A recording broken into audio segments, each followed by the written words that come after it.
তা এটা একটা ভৌতিক ঘটনা।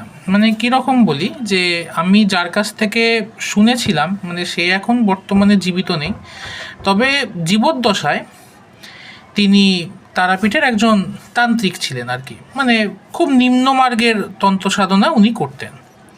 তা তিনি একবার আমায় বলেছিলেন তার একটি ভৌতিক অভিজ্ঞতা, যে একবার উনি রাত্রির 2টো কি 2:30 হবে তারাপীঠের শ্মশানে, এবং কোন তারাপীঠের কথা বলছি সেটাকে বলে নিতে হবে, এটা কিন্তু আজ থেকে প্রায় 30 বছর আগেকার তারাপীঠ, ঠিক আছে?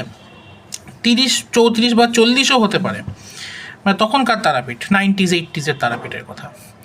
তা এবার তিনি সাধনা করছেন, এবার সাধনা করবার সময় চোখ বন্ধ করে রয়েছেন, এবার হঠাৎ উনি শুনতে পেলেন যে কেউ একজন তাকে বলছে যে প্রসাদ দে।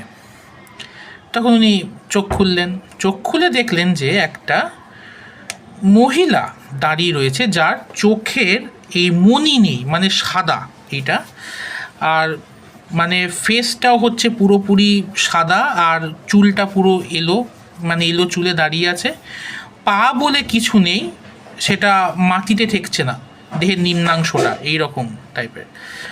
তখন উনি একটি জবা ফুল নিলেন, জবা ফুল নিয়ে ওই ভদ্রমহিলার হাতে দিয়ে দিলেন, দিয়ে উনি আবার চোখটা বন্ধ করলেন।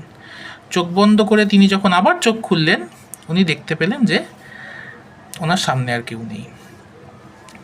তা আমি তখন বলেছিলাম যে আপনি ভয় পাননি? তখন উনি বলেছিলেন যে না দেখো, এরকম রাত বিরিতে শ্মশানে সাধনা করতে গেলে আমি যদি ভয় পেতাম, তাহলে আমাকে ওরাই শেষ করে দিত।